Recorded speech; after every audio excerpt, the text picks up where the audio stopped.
स्वागत है आप सभी का हमारे YouTube चैनल सीजी ज्ञान पर। आज हम देखेंगे छत्तीसगढ़ प्री बीएड और डीएड एग्ज़ाम के लिए और अदर गवर्नमेंट एग्ज़ाम के लिए 30 इंपॉर्टेंट सामान्य ज्ञान के प्रश्न, जो कि आपके एग्ज़ाम के लिए बहुत ही इंपॉर्टेंट है, क्योंकि यहाँ से जो क्वेश्चन है वो पूछा जाता है।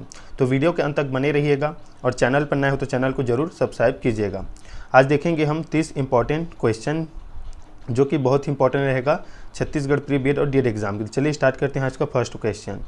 दादा साहब पुरस्कार किस क्षेत्र में दिया जाता है? तो इसका राइट आंसर है सिनेमा के क्षेत्र में। याद रखिएगा, दादा साहब फाल्के पुरस्कार किस क्षेत्र में दिया जाता है? तो सिनेमा के क्षेत्र में। याद रखिएगा। चलिए देखते हैं अगला प्रश्न। सिख धर्म के संस्थापक कौन थे या कौन है? तो याद रखिएगा, गुरु नानक देव। सिख धर्म के संस्थापक माने जाते हैं गुरु नानक देव। याद रखिएगा, इंपॉर्टेंट क्वेश्चन है, ये पूछा जाता है। चलिए देखते हैं अगला प्रश्न। अगला प्रश्न है, भारतीय राष्ट्रीय ध्वज की लंबाई और चौड़ाई का अनुपात क्या है?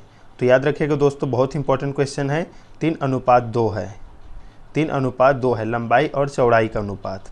अगर आपसे पूछा जाए चौड़ाई और लंबाई का अनुपात, तो आपको बताना है आंसर 2:3। याद रखिएगा, यहाँ पर पूछा गया है लंबाई और चौड़ाई, तो इसका आंसर रहेगा 3:2। और पूछा जाए चौड़ाई और लंबाई का अनुपात, तो याद रखिएगा 2:3 रहेगा इसका राइट आंसर। चलिए देखते हैं अगला प्रश्न। स्थानीय शासन की सबसे निचली इकाई कौन सी है? तो याद रखिएगा दोस्तों, ग्राम पंचायत जो है स्थानीय शासन की सबसे निचली इकाई मानी गई है। चलिए देखते हैं अगला प्रश्न।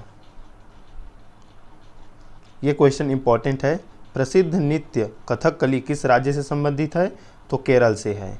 यहाँ पर ये कथकली है, और पूछा जाए कथक से, तो कथक है उत्तर प्रदेश का, और ये छत्तीसगढ़ के रायगढ़ के राजघराने से भी संबंधित है। कथक नृत्य जो कथकली है वो केरल से है, कथक है उत्तर प्रदेश और छत्तीसगढ़ के रायगढ़ से। चलिए देखते हैं अगला प्रश्न।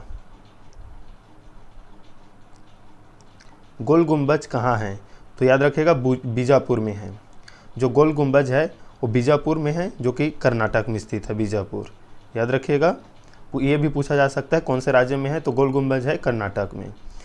7वां क्वेश्चन है, लघु गणक तालिकाओं का आविष्कार किसने किया था? ये जनरल साइंस से क्वेश्चन है, इंपॉर्टेंट है ये। John Napier. लघु गणक तालिकाओं का आविष्कार किसने किया था? तो याद रखिएगा, जॉन नेपियर ने किया था। चलिए देखते हैं अगला प्रश्न। किस अंग के खराब होने से पीलिया होता है? तो लीवर। याद रखिएगा, किस अंग के खराब होने से पीलिया होता है? तो लीवर, जिसे बोला जाता है हिंदी में यकृत।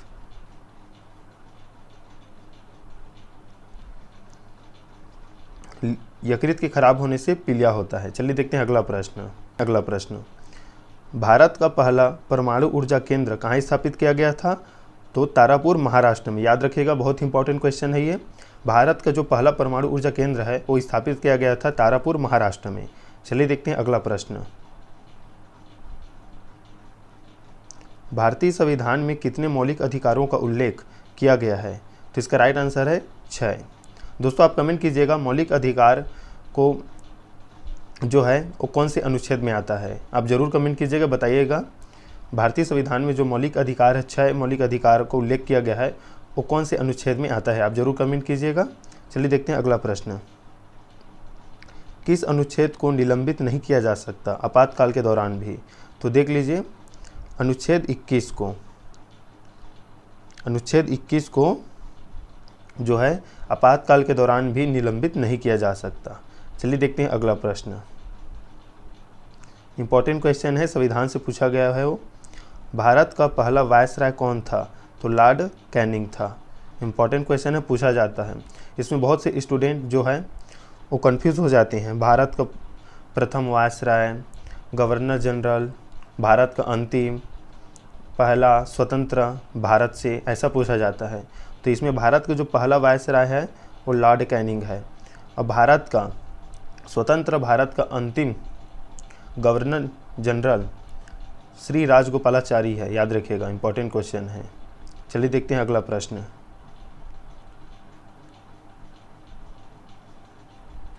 भारत के राष्ट्रपति बनने के लिए न्यूनतम आयु कितनी होनी चाहिए? तो 35 वर्ष होनी चाहिए। याद रखिएगा, राष्ट्रपति बनने के लिए न्यूनतम आयु होनी चाहिए भारत में 35 वर्ष। नीति आयोग का गठन किसके स्थान पर किया गया है? तो योजना आयोग, या बोल सकते हैं नीति आयोग का जो पूर्व नाम था योजना आयोग था, और इसका जो अध्यक्ष होता है वो प्रधानमंत्री होता है। याद रखिएगा, प्रधानमंत्री इसका अध्यक्ष होता है। अब ये क्वेश्चन पूछा जाता है, नीति आयोग का जो अध्यक्ष होता है वो प्रधानमंत्री होता है। तो अभी वर्तमान में नरेंद्र मोदी जो है इसके अध्यक्ष हैं नीति आयोग का, जिसका पूर्व नाम था योजना आयोग। चलिए देखते हैं अगला प्रश्न। भारतीय संविधान में रिट कितने प्रकार की होती है? तो 5 प्रकार की। इंपॉर्टेंट क्वेश्चन है। भारतीय संविधान में कितने मौलिक कर्तव्यों का उल्लेख किया गया है? तो 11। जो पहले क्वेश्चन देखे तो मौलिक अधिकार था, ये कर्तव्य है। ये पूछा जाता है मौलिक कर्तव्य कितने हैं? तो 11 है। याद रखिएगा, इंपॉर्टेंट क्वेश्चन है, संविधान से क्वेश्चन ये पूछा जाता है। चलिए देखते हैं अगला प्रश्न। बहुत इंपॉर्टेंट क्वेश्चन है। भारतीय संविधान में राष्ट्रपति के चुनाव की पद्धति को किस देश से लिया गया है? तो आयरलैंड से लिया गया है, और आयरलैंड से ही नीति निर्देशक तत्व को भी लिया गया है। भारत की जो संविधान है उसमें नीति निर्देशक तत्व है, उसे भी आयरलैंड से ही लिया गया है। याद रखिएगा। 18वां क्वेश्चन है, राष्ट्रपति की शपथ कौन दिलाता है? तो भारत का मुख्य न्यायाधीश। यह क्वेश्चन इंपॉर्टेंट है, पूछा जाता है। एसएससी रेलवे में बार बार पूछा गया क्वेश्चन है, राष्ट्रपति को शपथ दिलाता है तो भारत का मुख्य न्यायाधीश। चलिए देखते हैं अगला प्रश्न। अगला प्रश्न है, भारतीय संविधान के किस अनुच्छेद में राष्ट्रीय आपातकाल के लिए प्रावधान है? तो आर्टिकल 352 में। याद रखिएगा, 352 में जो राष्ट्रीय आपातकाल के लिए प्रावधान रखा गया है हमारे संविधान में। चलिए देखते हैं अगला प्रश्न।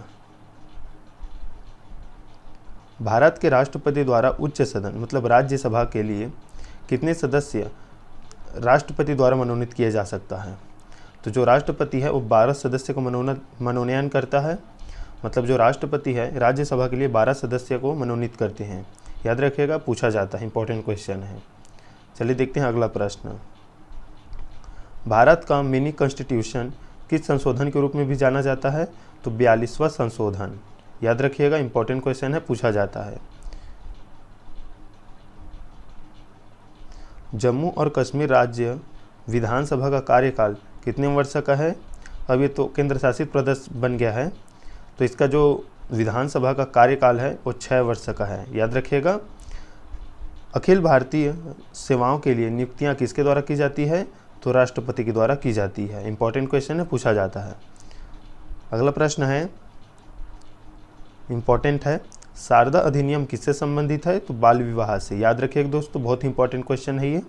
नीति आयोग के अध्यक्ष कौन है? तो प्राइम मिनिस्टर। ये पहले जो क्वेश्चन कराए थे योजना आयोग नीति आयोग वही है, तो इसके जो अध्यक्ष होते हैं प्राइम मिनिस्टर होते हैं। चलिए देखते हैं अगला प्रश्न। भूगोल से है, किस ग्रह को बौना ग्रह भी कहा जाता है? तो प्लूटो को। याद रखिएगा। चीन सागर उष्णकटिबंधीय चक्रवातों का क्या नाम है? जो चीन सागर है उसमें जो उष्णकटिबंधीय चक्रवात आता है उसका क्या नाम है? तो याद रखिएगा, टाइफून नाम है। इंपॉर्टेंट क्वेश्चन है, भूगोल से पूछा जाता है ये। चलिए देखते हैं अगला प्रश्न। हिमालय किसका उदाहरण है? तो वलित पर्वत का। याद रखिएगा। भारत में सबसे बड़ी सिंचाई नहर है? तो इंदिरा गांधी नहर है। बहुत इंपॉर्टेंट क्वेश्चन ये भी पूछा जाता है। चलिए देखते हैं इस वीडियो का लास्ट क्वेश्चन। भारत में सर्वोच्च नागरिक पुरस्कार कौन सा है? तो भारत रत्न है। याद रखिएगा। तो ये थे इंपॉर्टेंट 30 क्वेश्चन जो कि छत्तीसगढ़ प्री बीएड और डीएड एग्जाम के लिए बहुत इंपॉर्टेंट है। यहाँ से संविधान से क्वेश्चन पूछा जाता है और भूगोल से भी बहुत ही ज़्यादा। तो कॉपी में नोट डाउन जरूर कीजिएगा। तो मिलते हैं नेक्स्ट वीडियो में, तब तक के लिए धन्यवाद।